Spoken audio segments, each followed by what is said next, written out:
Hi, Kelly Eckholt here to update you on the key events of the week. So the big event this week was the Reserve Bank's May monetary policy statement. Going into the monetary policy statement, we thought that the Reserve Bank was going to play a pretty straight bat and deliver an interest rate outlook very similar to what they gave us back in February. That implied that the OCR was going to remain unchanged through this year and with gradual cuts starting from around May 2025. Markets, on the other hand, were primed for a dovish tilt, with some of our offshore customers in particular looking forward to signs of a rate cut, even in August this year, reflecting the relatively weak level of domestic demand.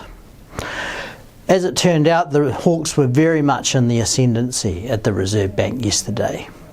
The Reserve Bank revised up their inflation forecasts such that they now see inflation only slightly below 3% at the end of this year, and it's going to be mid-2026 before inflation reaches 2%. The implication of that is that the OCR is going to need to remain at 5.5% for longer than previously thought.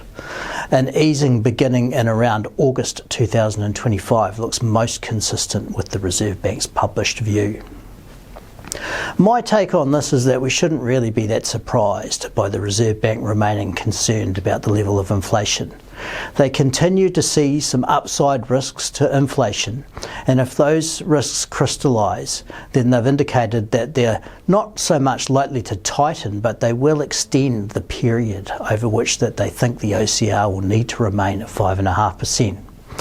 This obviously adds a little bit of risk to the current view that we have that easing will ultimately begin in February next year. The possibility being that it starts a little bit later than that. Let's see what happens.